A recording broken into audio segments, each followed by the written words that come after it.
this is Mick Foley. This is Harley Race. This is Shelton Benjamin. This is Mr. Wonderful Paul Orndorff. This is the Monster Abyss. And this is Daniel Bryan. This is JBL, and you're watching the MWF. Be there live.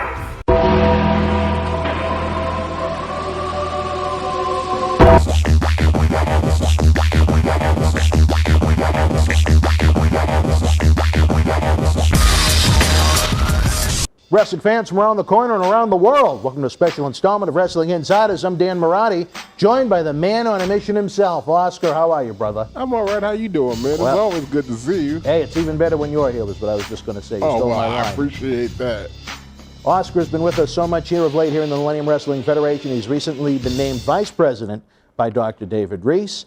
But this go-around, it's a visit of a completely different nature. We're going to sit down and have an exclusive, in-depth studio shoot interview, almost a documentary of your career. The first time you've ever done one like this, and as we've noted, WWE has done DVDs like that of John Cena and some of their other bigger stars, but you know, there's a lot of great people and personalities in this sport that have never had a chance to tell their story their way through their eyes. And there's nothing wrong with what WWE does, but we want to give you that opportunity to share with wrestling fans around the corner, as we say, and anywhere in the world.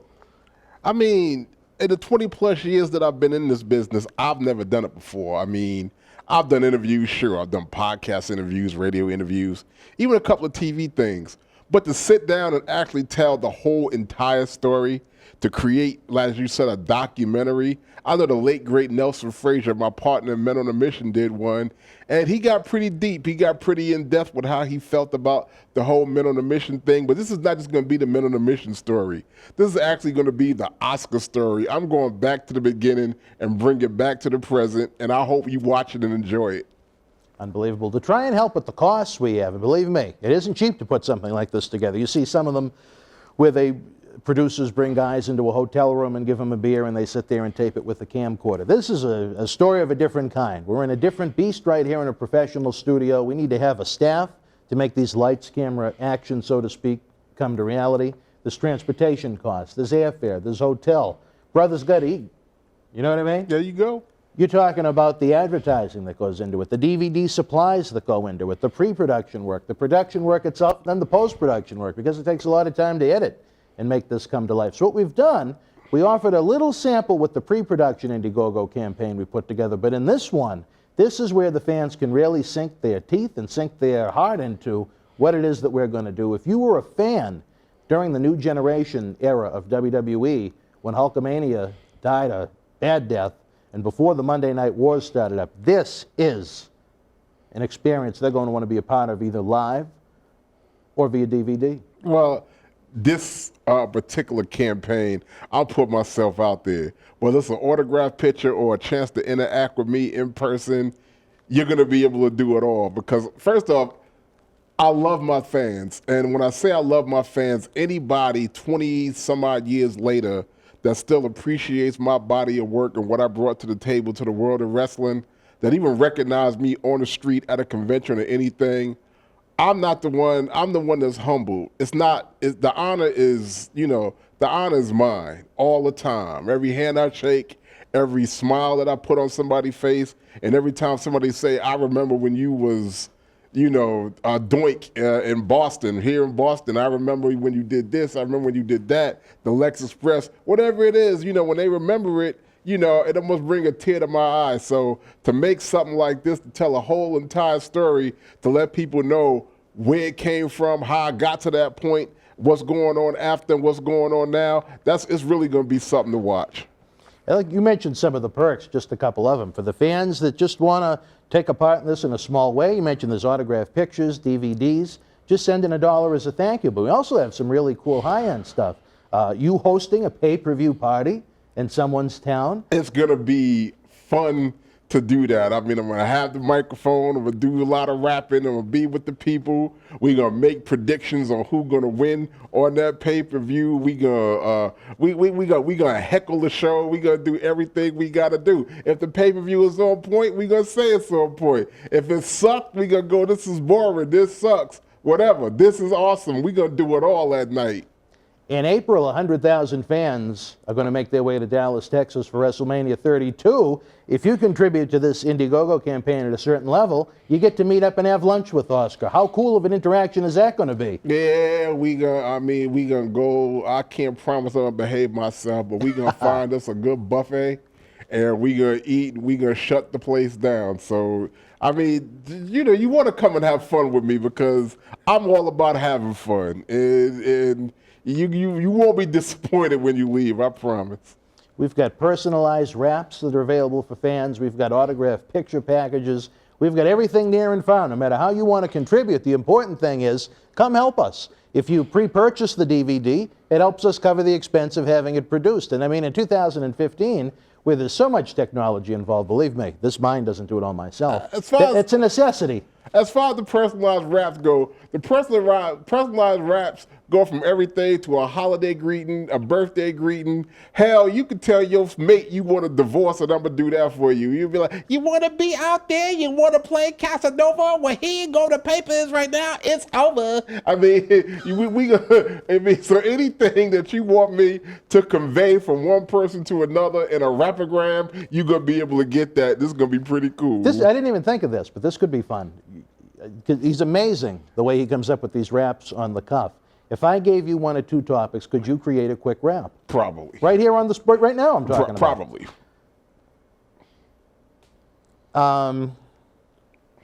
Geez, I'm probably giving this too much thought. WrestleMania. Well, in the words of Bobby Flay, that's what you brought here? WrestleMania? All right. No, okay, here you go. WrestleMania 1, they had a lot of bulk because that's the first time that we saw Hulk. WrestleMania 3, it was Mr. T, and they was in New York, the place to be. No, not New York, I'm wrong, but in this song, WrestleMania, I could go all night long. And if you forgot, my friends, I was the hot thing at WrestleMania 10. What about, for a personalized rap, what about a man who I've had a lot of issues with over the years, a man with the worst piece in professional wrestling, John Cena Sr., man suspended right now. John Cena Sr., and we'll say, hey, how you doing? I love the toupee. We got a lot of issues. You're number 1. You might be the man, but so is your son.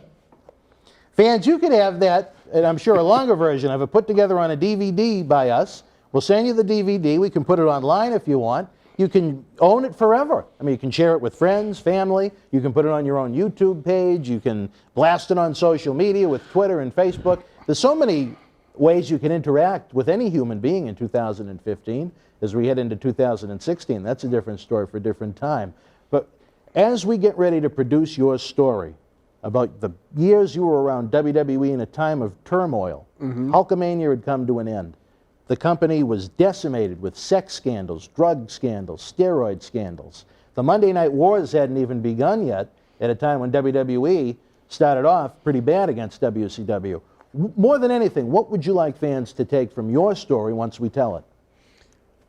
I would just, you know, to me, everything you just mentioned, I was a witness. And I would just, you know, the way a company can thrive, the way they hit their highs and their lows, but endure. And that's what I took from that whole experience. The WWE looked like, at that time, the WWF looked like it could have collapsed.